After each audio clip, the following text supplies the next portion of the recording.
กัน เลือดสีแดงบ่เคยแบ่งแยกพันสายเลือดเราเดียวกันสืบสายยาวนานนับพันปี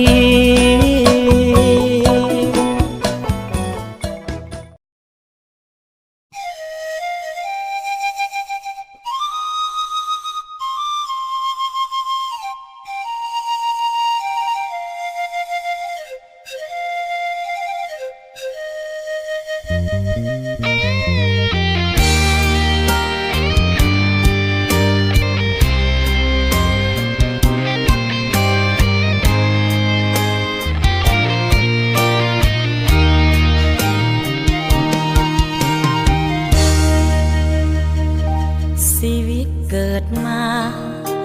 มีค่าเหมือนกันทุกคน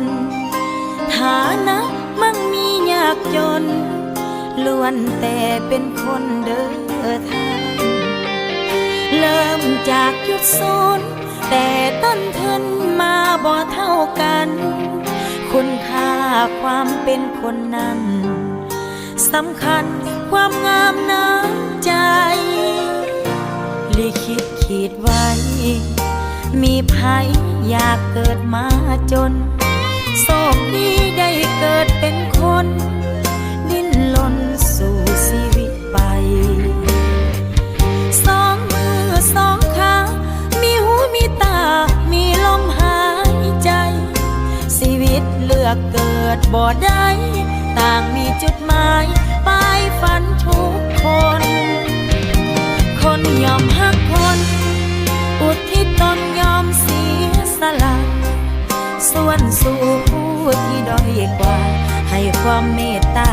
เป็นบุญกุศลเด็กน้อยโอกาสยังขาดปัจจัยหลากล้นเอื้ออาทรพวกเขาจากคนท่านก็คือคนเปี่ยมด้วยน้ำใจจะอยู่แดนใดจิตใจผูกพันบ้านเฮาเด็กน้อยบ้านหน้าป่าเขาห้องเฮียนหลังเก่าเจ้าเป็นจังใดฝากคำห่วงหาส่งมาหยดหนึ่งน้ำใจ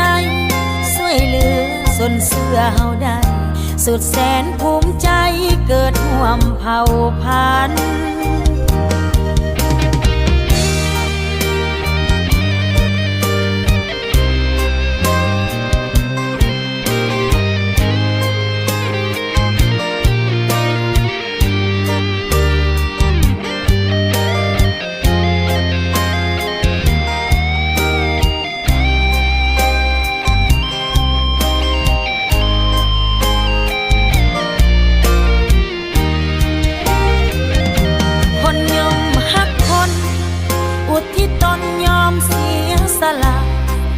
ส่วนสู่ผู้ที่ด้อยกว่าให้ความเมตตาเป็นบุญกุศลเด็กด้อยโอกาสยังขาดปัจจัยหลากล้นเอื้ออาทรพวกเขาจากคนท่านก็คือคนเปี่ยมด้วยน้ำใจใจอยู่แดนไกลแต่ใจผูกพันบ้านเฮาเด็กน้อยบ้านหน้าป่าเขาห้องเฮียนหลังเก่าเจ้าเป็นจังใดฝากคำห่วงหาส่งมาหยดหนึ่งน้ำใจช่วยเหลือส่วนเสื้อเฮาได้สุดแสนภูมิใจเกิดร่วมเผ่าพันธุ์ ค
าวพัดถิ่นแดนไกลหรือลาวในเวียงจันทน์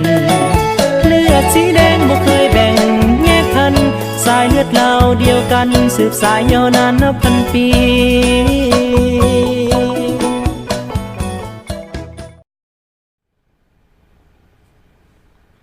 สบายดีท่านผู้ชมสบายดีพ่อแม่ลุงป้าน้าอาสบายดีมุกครูที่ฮักแพงทุกท่านมื้อนี้ก็เป็นมือโอกาสดีอีกมือหนึ่งกลับมาพบรายการมูลสื่อยามแรงกับตัวซอยสองหวานอีกเท่าหนึ่งเนาะเพลงที่จบลงไปท่านแมนเพลงซื้อเพลงว่านำใจลาวเพื่อลาว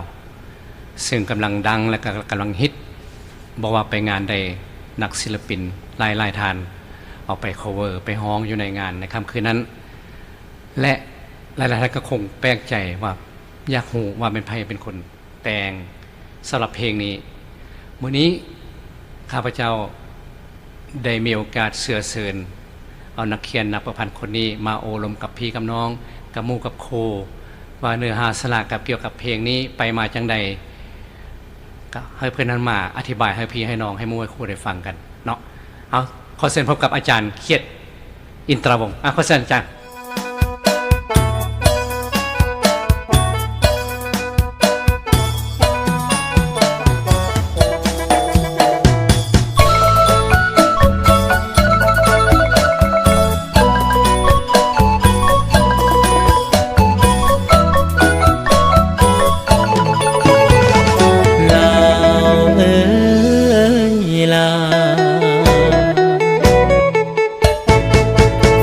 ข่อยกล่าวเด้อลาวนอกลาวในลาวพัดถิ่นแดนไกลหรือลาวในเวียงจันทน์เลือดสีแดงบ่เคยแบ่งแยกพันสายเลือดลาวเดียวกันสืบสายยาวนานนับพันปี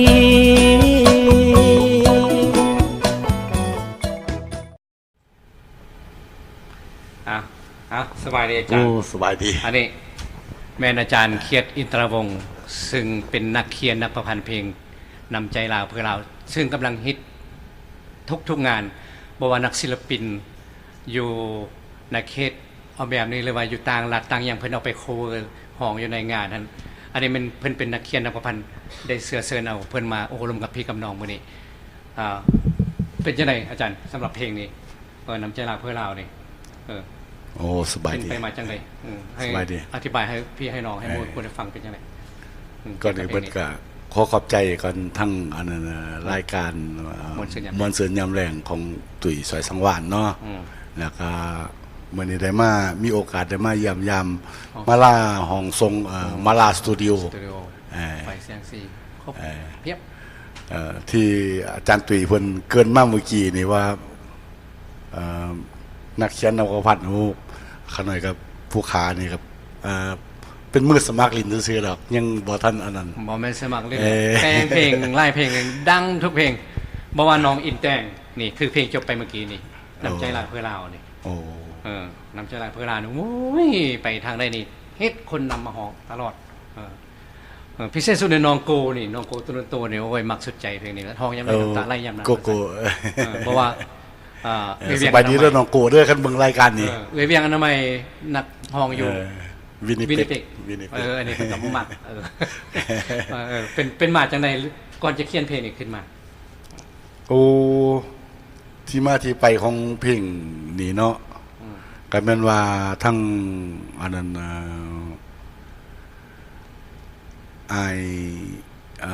สมพรสมรแก้วที่ว่าเพิ่นเฮ็ดเกี่ยวกับสมาคมเด็กน้อยที่ด้อยโอกาสอย่างนั้น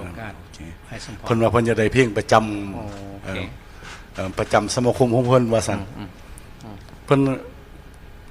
ก็ร่วมงานกับเพิ่นก็สมัครเป็นอาสาสมัครนำเพิ่นก็หลายฝ่าหลายปีแล้วเพิ่นเบิ่งเพิ่นมองเท่าโอ้เบิ่งหน้าเบิ่งตา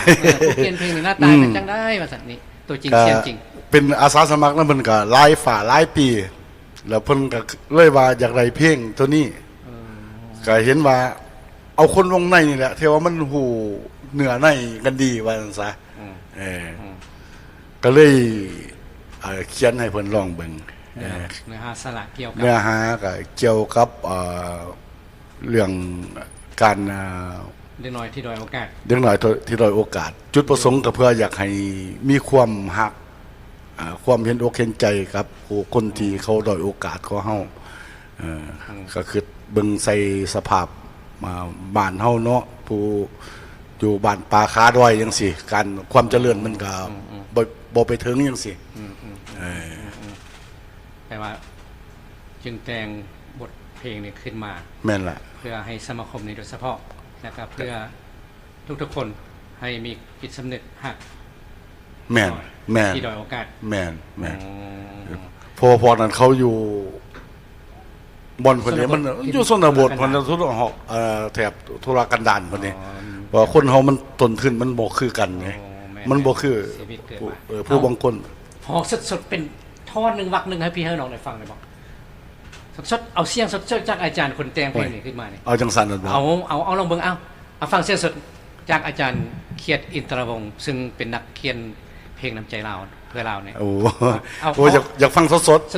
เอาวรรคนึงเอาสดๆก็ดีเนาะเพราะว่าคันไปบีบใส่คีย์บอร์ดนี่ย่านบ่ถือกี้ว่ามันบ่แม่นนักร้องเนาะมันคนเขียนคนเขียนเอาเชิญฟัง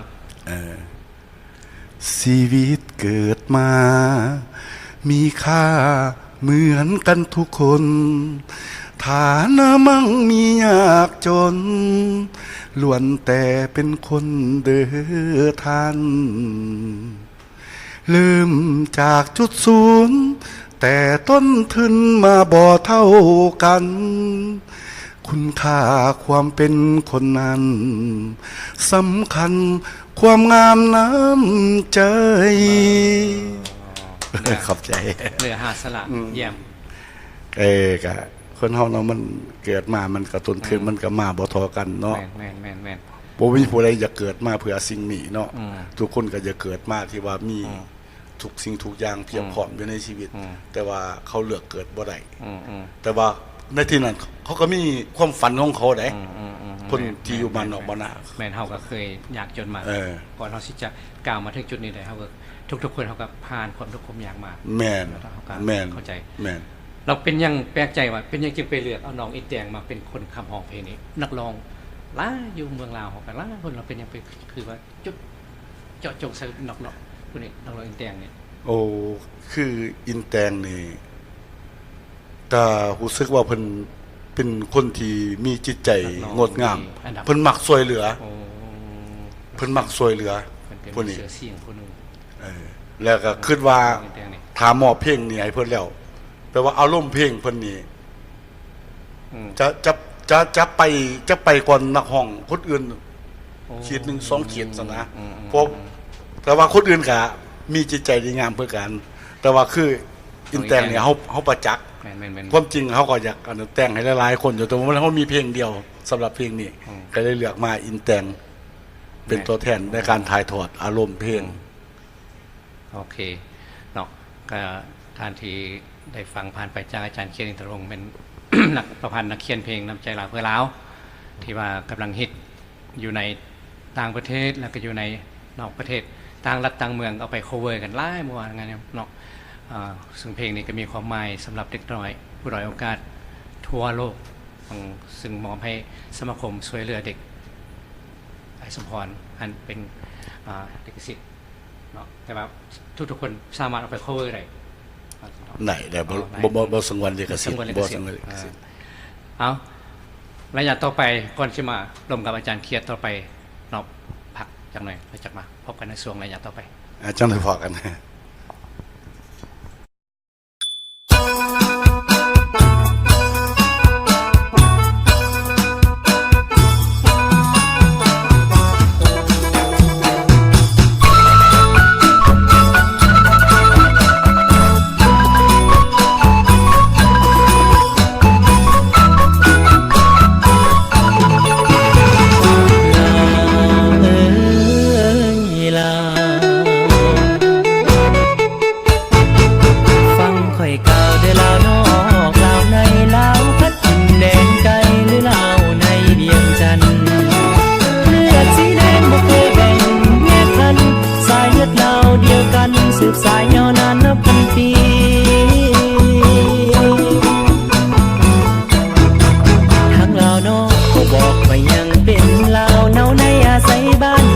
ลือดของเป็นลาวบ่เปลี่ยนสี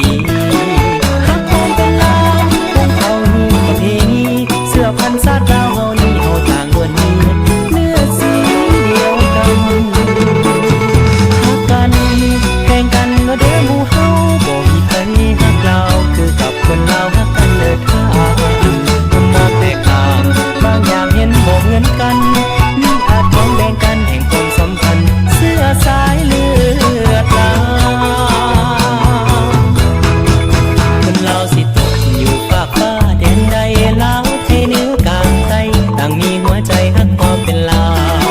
ฮักหอมเกี่ยวดังโตเหนียวกันเด้อหมู่เฮาเกิดชาติใจขอวันเก่าที่มีเลือดลาวอยู่ในหัวใจ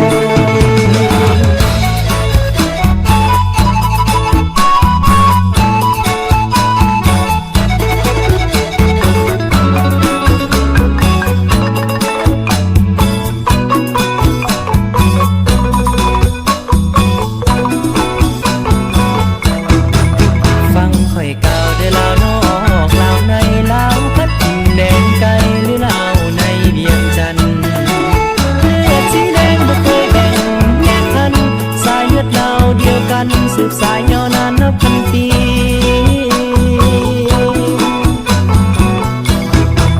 ทางลาวนอกก็บอกว่ายังเป็นลาวเนาในอาศัยบ้านเขาเลือดของเป็นลาวบ่เปลี่ยนสี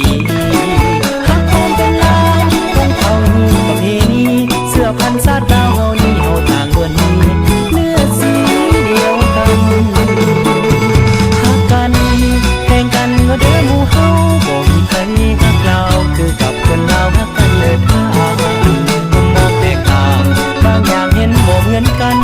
มีอาจมองแบ่งกันแห่งความสัมพันธ์เสื้อสายเลือดลาวคนลาวสิตกอยู่ฝากฟ้าแดนใดลาวไทยเหนือกลางใต้ต่างมีหัวใจฮักความเป็นลาวฮักหอมเกี่ยวดังโตเหนียวกันเด้อหมู่เฮาเกิดชาติใจขอวันเก่าที่มีเลือดลาวอยู่ในหัวใจ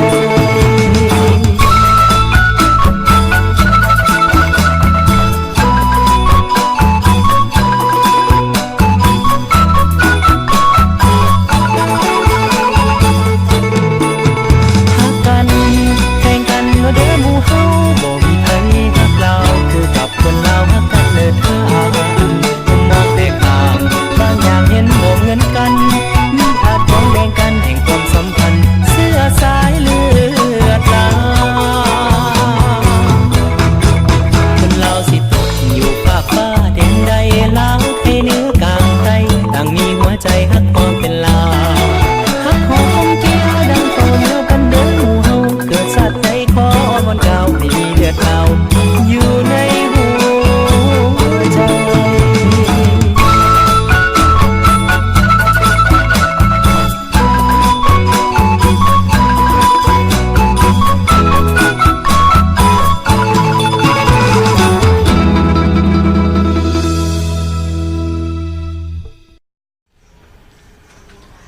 อ้าว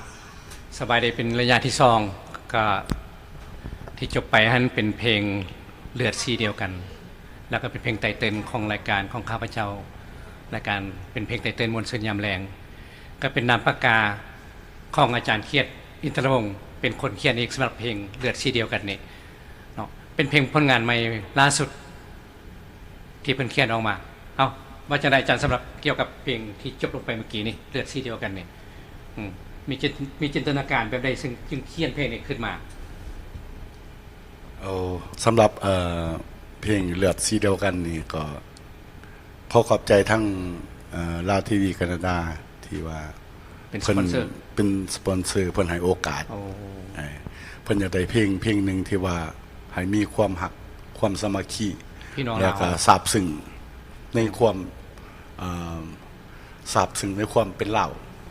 เพิ่นให้โจทย์มาจังซั่นเฮาก็เลยคิดว่าโอ้เฮานี่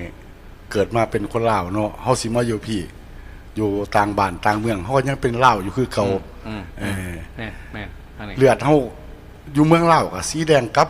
มาอยู่พี่มาหลายฝ่าหลายปีแล้วมันก็ยังสีแดงอยู่คือเก่าแม่นอันนี้ก็คิดว่ามัน พี่แม่น้องเฮาเวิร์ดทุกคนบ่ว่าไทยเหนือไทยกลางไทยใต้อีหยังหรือว่าผู้ทุกข์ผู้ยากผู้หังผู้มีเฮาก็ล้วนแต่ว่าเลือดสีเดียวกันแล้วดนตรีนี่ไปเฮ็ดอยู่ไสดนตรีนี่เป็นของมอบภาระให้อาจารย์พลหงเพชรโอ้อาจารย์พลหงเพชรนี่เพิ่นเป็นอาจารย์ที่อันอยู่เมืองลาวเพิ่นตัวโอ้ยสุดยอดเพื่อที่ว่าท็อปแหละท็อปแม่นข้าพเจ้าเพลงข้าพเจ้าก็ให้เพิ่นนี่เป็นคนเฮ็ดเนาะตุยซอยสังวรสุดฮักชาว BM นี่แกเป็นนำประกาศของอาจารย์เขียนเป็นคนแต่งให้อีกแล้วเพิ่นก็แต่งหลายๆเพลงเนาะแต่งมาเพลงได้ดังเพลงนั้นถ้าว่าทานใดต้องการอยากได้เพลงทานผู้ชมที่อยู่ทางบ้านต้องการอยากได้เพลงมาอัดมาเป็นอัลบั้มเพื่อเป็นซูเวเนียร์ให้ตัวกับตัวเองติดต่ออาจารย์เขียนได้เนาะเพิ่นจะเขียนให้ติดต่อเพิ่นเองได้เอาปานนั้นผลบ่มันสิบ่เวอร์โหดแล้วอาจารย์หลายคนฟ้าคำถามมาแบบนั้นถ้าว่าค่อยต้องการเพลงนี่อยากให้อาจารย์เขียนแต่งให้ได้บ่ว่าซั่นโอ้ยเรื่องนี้อาจารย์เขียนโทรไปติดต่อเพิ่นเองเด้อว่าเพิ่นยินดีดอกว่าบ่ปานนั้นเพราะว่าหลายๆเพลงที่อาจารย์เขียนแต่งขึ้นมาแล้วก็มอบให้นักร้องเฮาที่มีชื่อเสียงบ่ว่าอยู่ต่างประเทศบ่ว่าอยู่ในประเทศลาวเป็นคนหอมได้ยินมานี่มอบให้ผู้เข้าวันโอ้แล้วก็ให้หลายๆคนน้องอย่างสิทธิพรบอกเธออยู่หน้านี่นะจำได้นี่นะสิริพรสิริพรแน่ให้บอกเพลงไตฟ้าบานเฮาเนี่ยผู้ได้ฟังซึ้งว่าซั่นซึ่งกับเทียบกับและน้ำใจเราเพื่อเราแหละก็เพลงอีกเพลงหนึ่งที่ว่า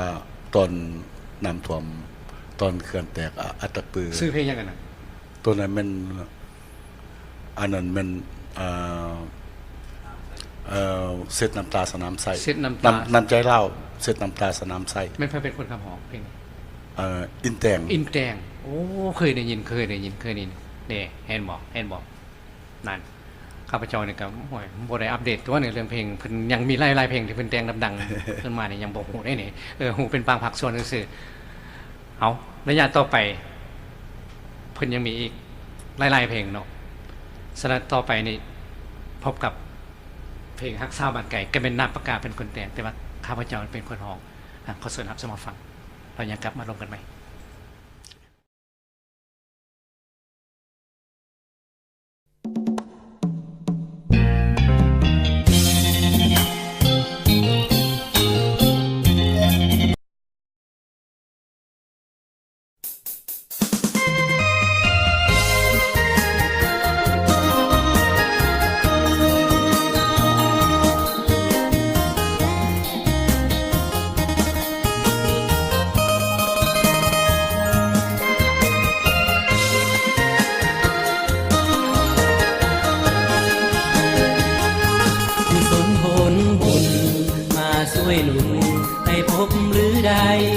มาพบสาวบ้านไกล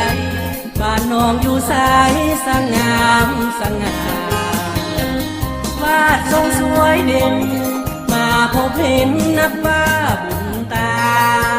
น้องมาจากดินใดนาจึงงามโสภาหยาดฟ้ามาดินแค่พบสบตางามสิ้นหนักหนาลาวันไหวสร้างผลบุญปางใดน้องจึงงามใสในสายทวินน้องงามสง่างามเหมือนว่านางองค์เดินดินหัวใจละลายหมดสิ้นลงรักหรือบินเขาแล้วหรือใดมาพบสาวแก้มขาวนวลทองหัวใจของน้องยองหรือยังแก้มใสได้พบตาหวานลมมงเรียนสถานวันไหวอยากหูวางบอกหัวใจถ้าอยากตามไปเป็นเคยแม่นางบุญนำสักผาให้พบแก้วตาโสภาคนดีหากแม่นบุญอ้ายมีตลอดชาตินี้อ้ายคงสุขสันต์ขออยู่ขอ วม3 วัยโปรดได้สงสารบอกพ่อแม่เด้อจอมขวัญหนุ่มมองไรอ่านหมายมันเป็นคือ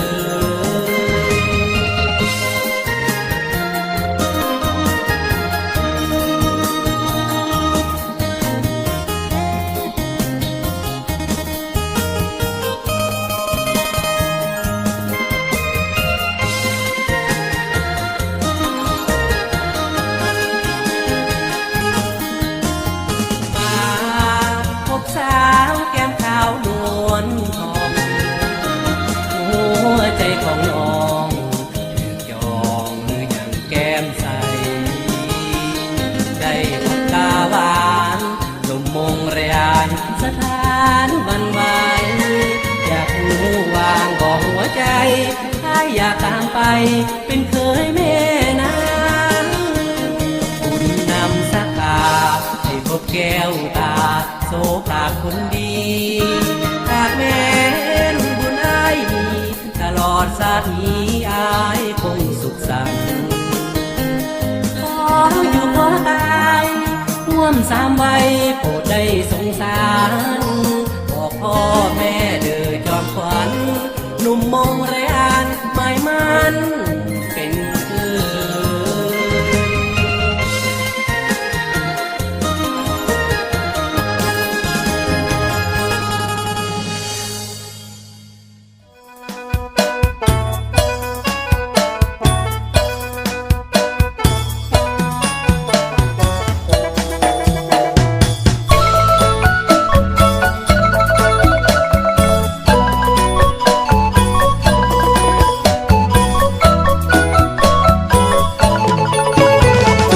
ลา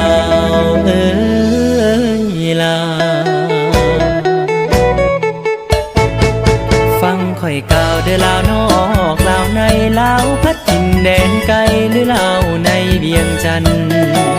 เลือดสีแดงบ่เคยแบ่งแยกพัน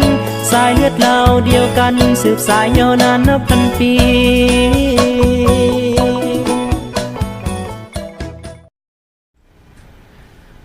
กลับมาพบกับรายการมวลซืนยามแรงกับตุ้ยซอยทางวันนี่เป็นระยะที่3เนาะ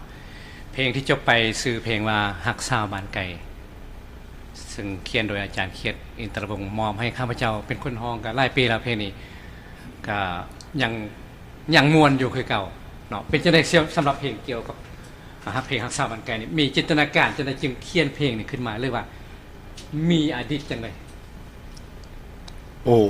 เพลงตัวนี้ถือว่าเป็นเพลงต้นๆที่ว่า เป็นเพลงที่มีมาเป็นคนเป็นแต่งเพลงนี้ขึ้นมา อยากว่าเพลงทำอิฐพุ่นแหละ อ๋อ บ่เพลงทำอิฐต้องเป็นสาว BMT เฮาเคยแต่งรวมกันเด้ ซาเบียมแม่นต้นซาเบียม แล้วเพลงตัวนี้ถือว่าเป็นเพลงต้นๆที่ว่าเริ่ม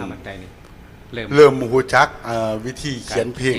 การเขียน การเขียนที่ว่าให้มันเกาะมันไกลถือว่าเป็นเพลงต้นๆที่ว่าแต่งแล้วก็ตุ้ยซอยสังวานก็เป็นนักร้องผู้ทำอิฐ จับจุดกันมาครับมากจนทุกวันนี้นั่นก็ขอบใจนำพี่นำน้องนำโมนำครูทุกคนที่สนับสนุนเนาะตะกี้เป็นวงดาวดวงใหม่ซึ่งได้รับความนิยมจากพี่น้องในเขตโลโก้มอนทรีออลนี่แหละก็แม่นเพิ่นเป็นคนเขียนเพลงและหลายเพลงขึ้นมาฮักสาวบ้านไก่ก็ได้ไปถ่ายทำอยู่ประเทศลาวพุ่นแหละก็แม่นอาจารย์พลทองเพชรเป็นคนให้ดนตรีสำหรับเพลงเพิ่นนี้ก็ยังมีอีกหลายๆเพลงที่ว่าจะมาห้องให้พี่ให้น้องให้มู่ให้ครูได้ฟังกันแล้วต่อไปนี่จะเพิ่นได้ยินว่าเพิ่นจะห้องเพลงสดๆเสียงสดจะเซฟสดๆเพิ่นจะเป็นคนคำห้องเพลงชื่อเพลงหยัง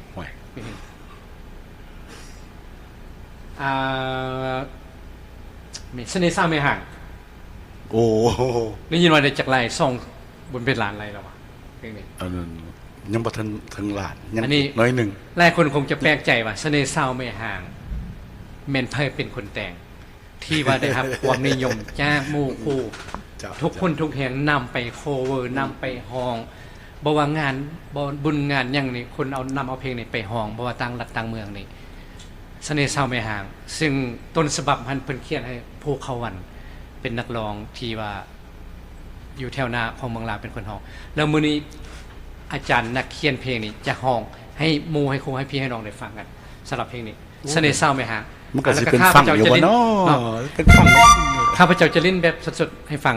ถ้าผิดพลาดใดๆก็ขอโทษนำมือคีย์บอร์ดนำอาจารย์คีย์บอร์ดไม่ไล่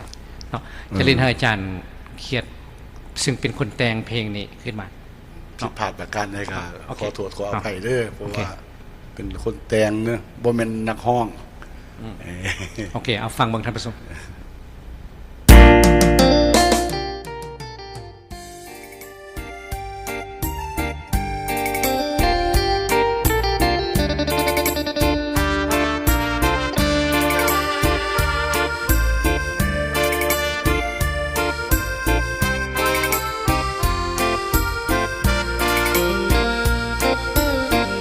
ใจเหมือนมีแนวมาตามหักสาวคนงามสู่เก่าเพิ่นอ้ายเฝ้าจอบแนมสาวแก้มเพิ่นเบิ่งที่เฮามาสนความฮักอีเสน่ห์แก้มแดงแห่งลาย มาถึงหัวใจโอ้ยเต้นเคยผ่านมือซ้ายเอ้ยกะบ่ดีหนุ่มโสดคนนี้มักแต่แม่หาหัวใจพลังตามนำต่อทองมุ่งหวังกินดองเพียงสองรวมสร้าง อ้ายบ่เคยแค่ทั้งเป็นแม่หางเสียเอาใจลาบให้ห่างมนทินบ่ต้องละแวงแค่ใจลองได้หักไผใจขาดดินหนุ่มโสดสาวทอมเนื้อหอมหินแต่ดวงและสิ้นแพ้กินแ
ม่หา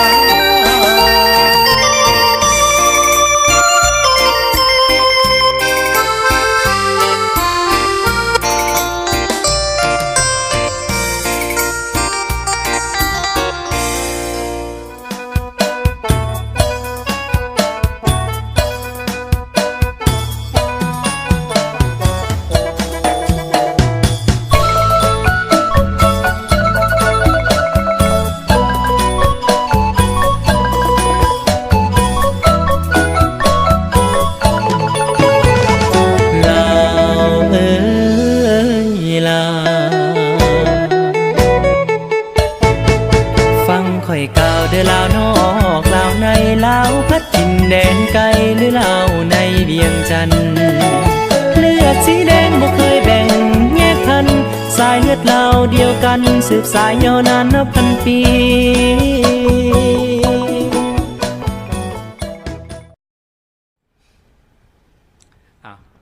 กลับมา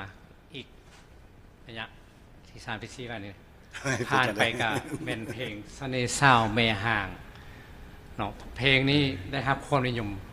หลายที่สุดจากหมู่จากครูพี่ๆน้องๆนำเอาไป cover แต่ละงานเนี่ยโอ้ไปในคนเอาไปห้องไล่เพลงนี้เป็นจังได๋มีอดีตจังได๋ เกี่ยวกับเพลงเสน่ห์เศร้าแม่หางหรือว่ามีอดีตผ่านมาจังใดคือแต่งเพลงนี้ขึ้นมาได้กินอกกินใจเนี่ยหลายคนไปห้องกันบางเทื่อช่องเทื่อ3เทื่อในงานขึ้นมาโอ้สำหรับเพลงนี้เป็นการให้กำลังใจให้กำลังใจให้กำลังใจผู้ที่เพิ่นที่ว่าเป็นแม่หางโศกหายที่ว่าบ่ประสบผลสำเร็จทางด้านครอบครัวก็เลยคิดว่าเฮาอยากไปปลอบใจเฮาอยากให้กำลังใจเพิ่นเพราะว่ามันบ่มีไผอยากเกิดมาสำหรับสิ่งนี้คือว่าเพราะว่าคำว่าแม่ห่างว่าซั่นมันก็มีแต่คันตามแต่เก่าก็ว่ามีแต่คนสังบ่ก็บ่ปานนั้นก็มีแต่ว่าเบิ่งในทางที่บ่จบบ่งามบางเทื่อบางคนที่ว่าเขาที่ว่าครอบครัวที่ว่าเขาแตกแยกมันก็เป็นเรื่องสาเหตุที่ว่าเฮาบ่ไปฮู้เนื้อในครอบครัวของเขานะก็เลยแต่งเพลงขึ้นนี้ขึ้นมาเพื่อให้กำลังใจเขาเลยมอบให้ผู้เข้าวันเพราะว่าตอนนั้นอาจารย์คำเพชรซีจันโทเพิ่นชื่อได้บ่ท่านผู้ชมอาจารย์คำเพชรเฮ็ดอัลบั้มนึงออกให้พวกเขาเลยเอาไปห่วงกับอาจารย์คำเพชรซีจันโทแม่นชื่อได้บ่ท่านผู้ชมที่ข้าพเจ้านำอาจารย์คำเพชรซีจันโทมาออกรายการสัมภาษณ์ในอาทิตย์ผ่านๆมาแม่นเพิ่นไปห่วงกับอาจารย์คำเพชรนั้นเราเป็นจังได๋คือเอาไปให้ผู้เข้าวันเป็นคนห้องนักร้องก็มีหลายคนจะได้ไปเลือกเอาผู้เข้าวันมาห้องสำหรับเพลงนี้ติดใจนำเสียงเป็นจังได๋โอ้พวกเขาวันนี้เป็นนักร้องที่มีเสียงเป็นเอกลักษณ์เสียงดีเสียงดีแม่นเสียงดีครับเจ้าได้ยินมีแต่ว่าเพิ่นอยู่ทางเขตนอกเขตหน้าเพิ่นบ่มีโอกาสบ่มีคนสนับสนุนขาดคนสนับสนุนบ่แม่นอันนั้นเพิ่นอยู่ไกลโหดแล้วเขาอันนั้นแมวมองไปบ่ถึงบัดนี้ผ่านไปให้เป็นเพลงลูกทุ่งบัดนี้อาจารย์นอกจากเพลงลูกทุ่งบ้านนาเฮาแล้วสามารถแต่งเพลงสตริงเอาใจวัยรุ่นไว้ยังไดได้บ่มีเพลงยังไดที่ว่าเป็นเพลงสตริงให้มันโดนใจเกี่ยวกับวัยรุ่นนี่มีเพลงยังไดโอ้วัยรุ่นนี่ก็พอมีอยู่มันก็บ่มีคนถามหาโอ้ซันบุรีห้องให้พี่เฮาน้องได้ฟังได้บ่ไม่สิเอาจังซั่นวะนี่เพลงยังอ่ะมันตัวอย่างมีคนต้องการดิท่านห้องไปบางเทื่อมีคนต้องการสิให้บอกสำหรับเพลงที่ห้องต่อไปนี่เป็นเพลงอย่างซึ่งยังเอาตัวคืนฝนห่ำซะเนาะเนี่ยคืนฝนห่ำคืนฝนห่ำโอ้ดีพี่น้องมื้อนี้โอ้ยฝนกำลังโปรยโอ้แม่นเนาะโอ้อากาศพอดีได้ช่วงอากาศคืนฝนห่ำฝนตกลิ้นยี่อยู่เนาะพอดีเขาบรรยากาศคือมันบ้านเฮาก็มันไปการคบการเขียดได้นี่แม่นอันนี้อากาศก็เย็นแน่อยู่พี่เอามาฟังเบิ่งพี่น้องคืนฝนห่ำเป็นผลงานนามปากกาจ้างอาจารย์เคียดเป็นคนแต่งอีกเนาะฟังเบิ่ง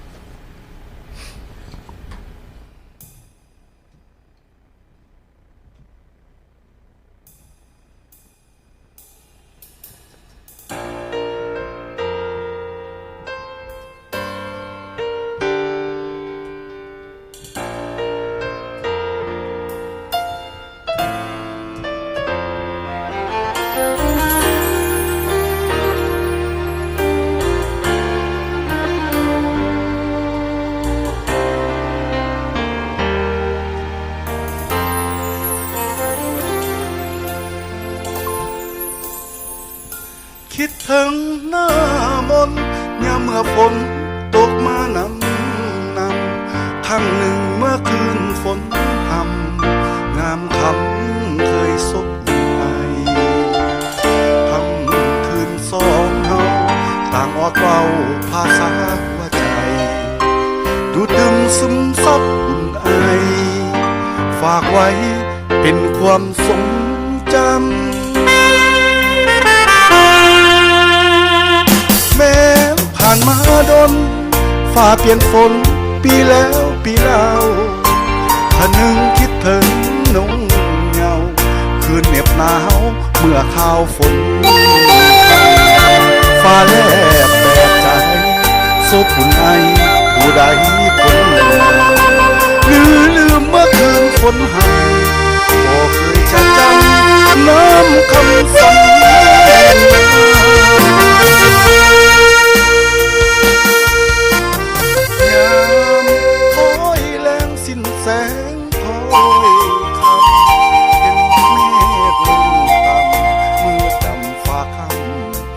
วนมาสายลมพัดเป่าผู้โตบ่เจ้า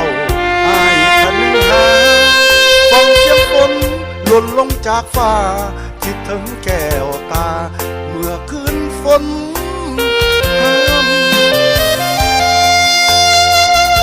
คิดถึงสุดทนวานบอกฝนถึงคนหักใครพัดเป่าหอบเอาผู้ใดบอกสามใบว่าใจฟังจำฝนมาฝ่าดวนกินเนื้อนวลยังส่วนคิดนำคิดถึงนางอำลำคืนฝนตกหำน้องจำบ่นา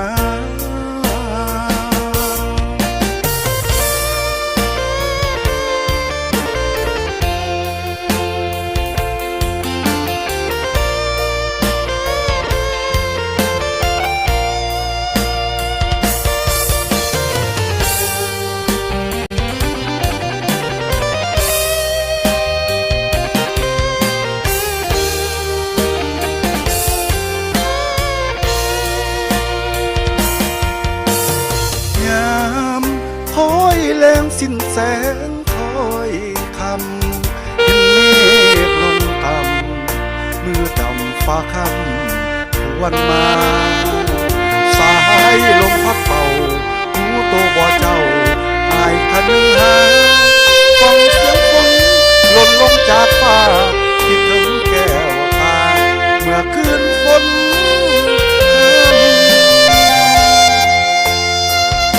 คิดถึง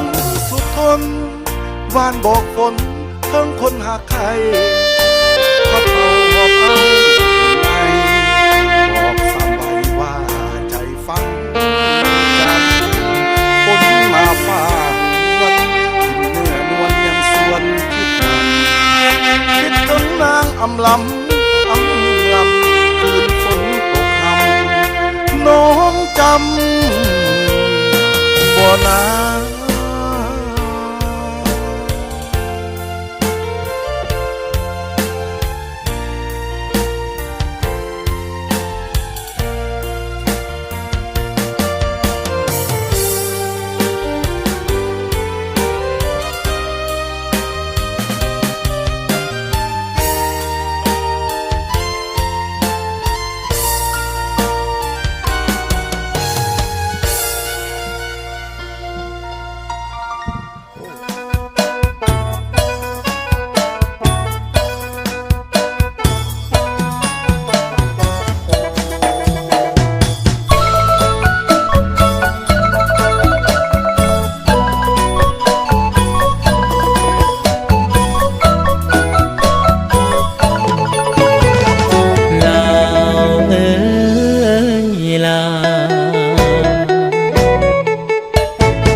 ข่อยกล่าวเด้อลาวนอกลาวในลาวพัดถิ่นแดนไกลหรือลาวในเวียงจันทน์เลือดสีแดงบ่เคยแบ่งแยกพันสายเลือดลาวเดียวกันสืบสายยาวนานนับพันปี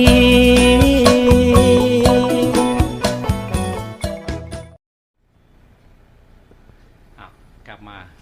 พบกับรายการมวลซื่นยามแรงครับข้าพเจ้าตุ้ยซอยสังวรรณอีกเนาะ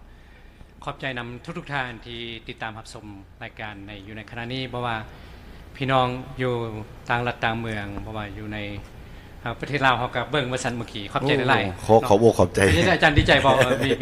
มีน้องเบิ้งติดตามให้กำลังใจให้กำลังใจกันเด้อเขาฝากเนื้อฝากตัวโอ้จนมาหอดกลางรายการว่าต้องเลยฝากเนื้อฝากตัวเลยฉะนั้นรายการเขาฝากไว้ในอ้อมเอิกอ้อมใจขอบใจพี่น้องน้ำมูน้ำคูที่ติดตามโนเนียมคนแต่งโนเนียมให้กำลังใจกดแชร์กดไลค์ให้แน่เป็นกำลังใจอาจารย์เขียดอินตราวงศ์นักเขียนนักประพันธ์เพลงเนาะที่จบไปมันคืนฝนหำมีความหมายว่าจังไงคืนฝนหำเป็นจังไงจึงแต่งเพลงนี้ขึ้นมามันเพลงตัวนี้มันบ่เป็นจินตนาการแต่ว่ามันเกิดมาประสบการณ์ในชีวิตมีอดีตผ่านมาจึงเขียนเพลงนี้ขึ้นมาแม่นแหละ ซึ่งเพลงนี้เคยให้ไพ่แล้วเพลงนี้เอาให้คนอื่นไปให้ออก ยังบ่มี ยังบ่มี คนบ่ฮู้คนเขาบ่ฮู้ นั่นคุณได้ต้องการ ติดต่อมาเพลงนี้คืนฝนหำยังบ่ได้มอบให้ไพ่เถื่อเป็นคนไปห้องเพิ่นยังห้องให้ฟังมื้อนี้ที่เห็นหันก็มีแต่ร้องเป็นตัวอย่างปาไว้อยู่ในเฟซในเฟซในหน้าเฟซโอ้ใน Facebook นี่แม่นล่ะคืนฝนหำนี่แม่นล่ะท่านได้เป็นแฟนคลับของอาจารย์เขียดเข้าไปฟังในเพิ่นว่าเป็นห้องอยู่ในแฟนเพจเป็นหันคืนฝนหำเรายังมีเพลงยังไงที่จะให้พี่ห้องให้พี่น้องได้ฟังเนี่ยมีเพลงยังไงโอ้นอกจากเพลงม่วนซื่นลูกทุ่งและสตริงแล้วมีเพลงแบบว่าบ่เป็นตาฟังบอกเพลงม่วนซื่นสนุกเฮฮาบ่บอกถึงใจเนาะมีบ่ม่วนซื่นสนุกเฮฮาเพลงบ่เป็นตาฟังมักจะสนุกม่วนซื่นสนุกเฮฮาม่วนแล้วมองยาวไปนี่มีบ่แต่ไม่ได้มันก็มันก็เอาแบบไม้ที่ไม้เอาเว้านี่เพลงบ่เป็นตาฟังไม้เขาเพลงที่บ่มีเนื้อหาสาระหมอเพลงให้สาระมีเพลงยังนี่แหละเนาะมีเพลงยังโอ้เอาตัวอันนี้ซะเพราะว่าอันนั้นเคยเอาไปโพสต์ไว้อยู่ในหน้าเฟซชื่อว่าเพลงยังปรากฏว่าคนเบิ่งหลายตัวนี้เพลงยังปลาหำปามอ้าวเพลงป่าหำว่าซั่นห่วยป่าหำหรือปะหำป่านั่นหมายความว่าจังได๋ป่าแม่นเสียแม่นป่านี่นะโอ้แม่นอาเซียแม่นป่านี่ว่าซั่นก็คือท่านอาจารย์ตุ้ยเนาะก็ซื้อตุ้ยก็เอิ้นป้าตุ้ยนะคือเกียรติจังซี่ก็คำนี้มันมีคำเนี่ยก็เพิ่นก็เอิ้นป้าเขียดเนาะแต่ว่าบ่มีเพิ่นก็เอิ้นแต่บักเขียดโอเคเอาสิห้องแม่นบ่บัดนี้แม่นพี่น้องฟังป้าหำนี่โอเคเอาจะลิ้นสดๆแต่ว่าเพลงตัวนี้มันขอโทษเด้อถ้าว่าไปตำจิตตำใจผู้ใดก็ขน้อยก็กราบขออภัยเพราะว่ามันเป็นเพลงชีวิตในจินตนาการโดยแปลว่ามีจินตนาการในการเรื่องประสบการณ์ที่ว่าคนที่เฮาทำนี้มาขามฟังขามยังตอนนั้นเนาะสมัยนั้นจนมาฮอดสมัยนี้ว่าซะมันก็เกี่ยวแก่กับที่ว่าเหตุการณ์บ้านเมืองของเฮาโอเคแล้วก็ฟังเบิ่งเป็นจังได๋ก็ร่วมกันต่อเนาะฟังเพลงก่อนซะหน่อยโอเคฟังเนาะพี่น้องเพลงชื่อว่าป่าหำว่าซั่นออกเสียง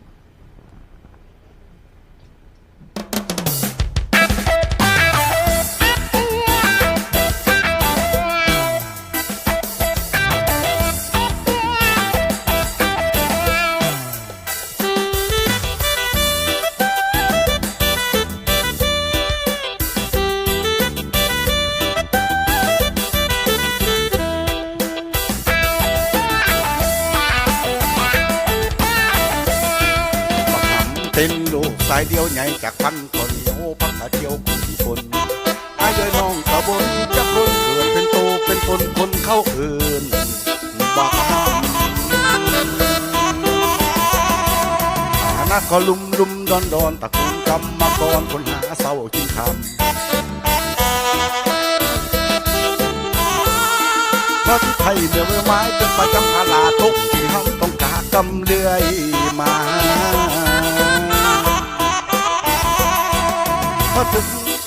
พอเธอข่าวยุคเปลี่ยนจากขาวเป็นแดงปี1975บางคำนี้คำไทยตามยาพาตกเมืองนอกเมืองนาอเมริกาป่ายอมากระดนพอควรถึงข่าวบักคำหวนกับบ้านเกิดเมืองนอนมองเขาเสียงสาวยังหนาซ้อมร้องหลอกหักคำมาก่อนสาวหับต้นเอิ้นเสียหำ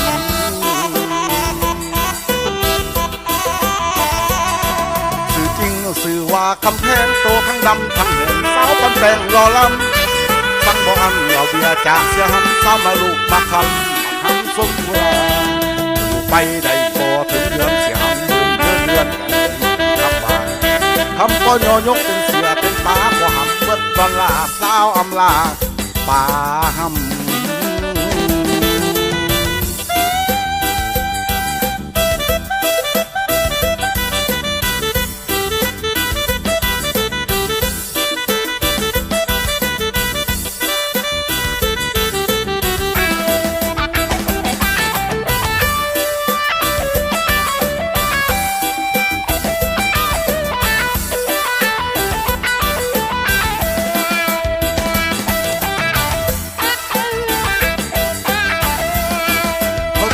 ข่าวยุคเปลี่ยนแปลงเปลี่ยนจากขาวเป็นแดงปี1975บักคำนี้คำไทยตามราคาตกเมืองนอกเมืองนาอเมริกาป่ายออ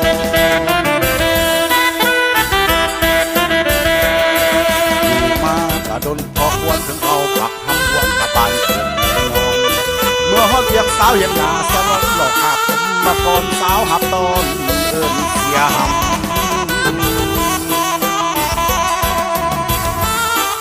สื่อจริงสื่อว่าคำแพงโตทั้งดำทั้งแหงสาวปันแปงหล่อลำสั่งบ่อันหล่อเบียดจากเสียงสาวมาลูกมาคำบักคำสมกุราไปได้ก่อนเดือดเสียงเดือดเดือดเดือดเดือดกลับมา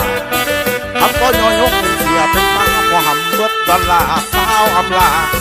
ป่าหำ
ข่อยกล่าวเด้อลาวนอ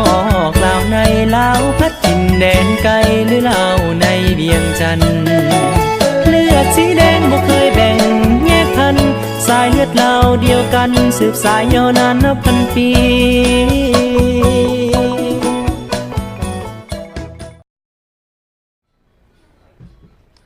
เอาจบไปแม่นเพลงป่าห่ำ เพลงนี้เป็นเพลงสนุกสนานเนาะท่านนำเอาไปห้องอยู่ในงานพบปะสังสรรค์ยังก็ได้สำหรับเพลงนี้แม่นบอกแม่นซึ่งเพลงป่าห่ำเป็นจังหวะที่ว่าม่วนซึ้งจังหวะม่วนซึ้งแล้วเนื้อหาสระเป็นจังไดจึงเขียนเพลงนี้ขึ้นมาเนื้อหาสระของเนื้อเพลงเป็นยังไงโอ้มันเป็นจินตนาการซื่อโอ้เป็นจินตนาการบอกเรื่องตอนนั้นเนาะสภาพการบ้านเมืองของเราตอนนั้นกำลังอยู่ในภาวะเปลี่ยนผ่านคนที่นี้จากบ้านจากเมืองเนาะบางคนก็หน่อนว่ามีถูกมีป่วยที่ว่าเป็นไฟกองกันข่าวแต่ว่าบางคนแต่นี้มาที่ว่าแบบบ่มีจุดหมายปลายทางที่ว่านี้เอาไปตายเอาดาบหนาซื่อๆที่ว่าบ่มีอุดมการณ์หยังแต่ว่านี้มาซื่อๆว่าซะเห็นบ้านเมืองคนนี้กันนี้ไปน้ำหมดไปซื่อๆก็เป็นที่มาของว่าป่าหำก็เลยแต่งเพลงนี้ขึ้นมาแม่นล่ะก็ยังบ่ได้มอบให้นั่นเถื่อเนาะยังบ่ได้เริ่มมีให้หูนี่โอเคก็ดังที่ทุกท่านได้ครับฟังจากอาจารย์เขียดผ่านไปเนาะสำหรับเพลงที่ผ่านมานะแต่เพิ่นก็ยังมีอีกเพลงหนึ่งเนาะซึ่งเป็นเพลงที่ว่าสนุกสนานอีกเช่นเคยชื่อว่าเพลงอย่างไรโอ้ต้นกล้วยโคมึงเนี่ยมันเป็นยังไงเนี่ยอย่างหมอไล่เพลงไล่โบจือหอนเหนือได้จันแต่งอะไรมันบ่เคยได้ร้องใส่ดนตรีที่ห้องเพลงยังไงจันโอ้ตอนนี้ก็อยู่ในช่วงที่ว่าปีใหม่เนาะปีใหม่สิฮอดปีใหม่แล้วเนี่ยแม่นได้เนี่ยแป๊บเดียวแบบเดียวเนี่ยหมดปีแล้วเด้พากันเฒ่าแล้วแม่แล้วเนี่ยแม่แล้วเนี่ยอีก2อาทิตย์ก็หมดปีแล้วส้นสากส้นเผาเพิ่นพี่น้องเวียดนามไทยดำเพิ่นก็ฉลองปีใหม่ไว้แล้วต่อมาก็สิเป็นคุดจีนซั่นตัวเนาะพี่น้องเวียดพี่น้องจีนเนาะ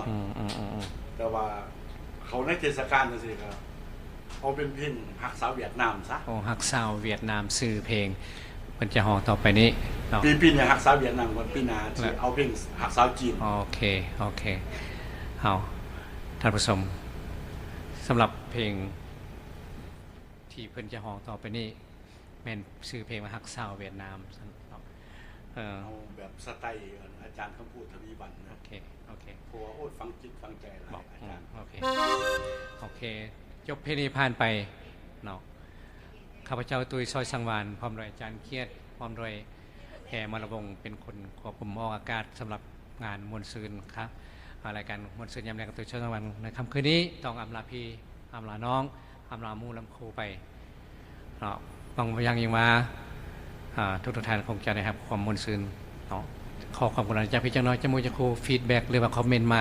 เสียงดังเสียงคอยบอกด้วยจะได้กับติชมรายการนี้มาจะขอบท่านว่าต้นแสบต้นไรไรหรืออาจารย์ตุยพื้นที่เสริมมาอีกแล้วถ้ามาอย่างไรแล้วก็ยังมีอีกไล่เพลงจากนามปากกาของอาจารย์เขียดไล่เราอันดับต่อไปเพลงใหม่ๆครับติดตามเนาะจากมาจากฟังเพลงประเภทแบบใดแบบว่ามีก็มีอาทิตย์ต่อไปเรียกว่าต่อไปจะนำเสือนเพื่อนมาลมกับพี่กับน้องมีคนกดไลค์กดแชร์กับที่เสิร์ชมาอยู่ว่าเชิญ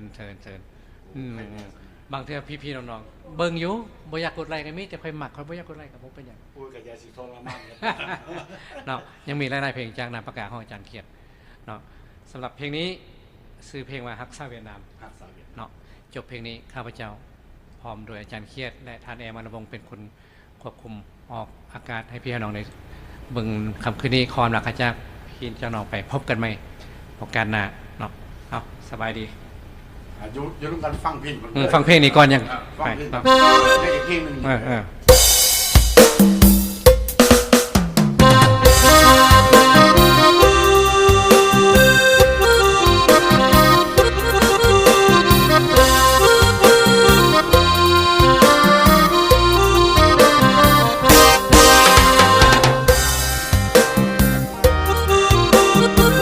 แอมเอ้ยเขาจงเจือเดี๋ยวเอาไว้ไม่เลย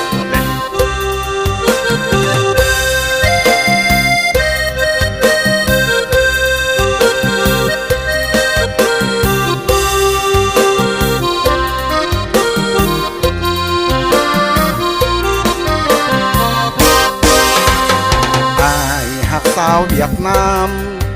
คนงามแอมเอ้ยก็จงเจือมาพบน้องมาว่าบุญเหลืออยากเมื่อละขอตามไปส่งสนใจสาวเวียดนามพอถามอันเทืองแอมเดือกคงหากแอมน้องโอเคตกลงสิไปขอกับองค์แต่งอานงคนงามแอมน้องหลับอยู่ของยองใหญ่อันเทืองแอมเบิดใจแหนมยามใดกระแดบลำให้เป็นนุ่มเล่าแต่หักผู้สาวเวียดนามให้เป็นนุ่มเล่าแต่หักผู้สาวเวียดนามบ่ได้แอมคนงามไอ้คงสอกซ้ำสีหักแต่สาวเวียดนามขอตามแอมไป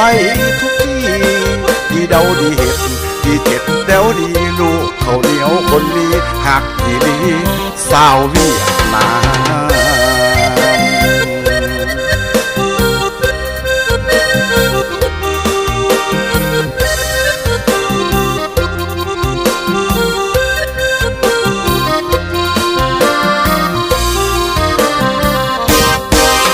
แอมน้องหลับอยู่ของยองใหญ่อันจังแอมเบิดใจแหนมยามใดกระแดบลำให้เป็นนุ่มเล่าแต่หักผู้สาวเวียดนา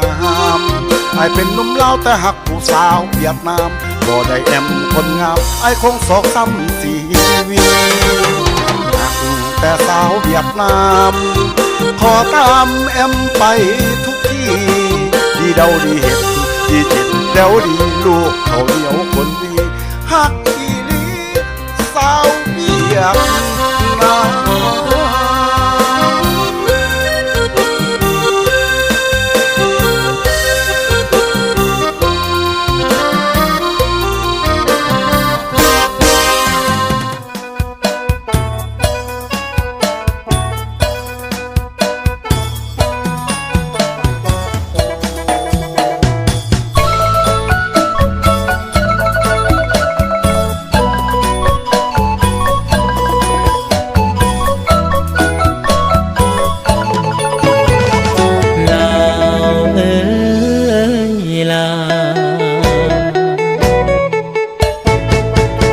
ข่อยก้าวเด้อลาวนอกลาวในลาวพัดถิ่นแดนไกลหรือลาวในเวียงจันทน์เลือดสีแดงบ่เคยแบ่งแยกพันสายเลือดลาวเดียวกันสืบสายยาวนานนับพันปี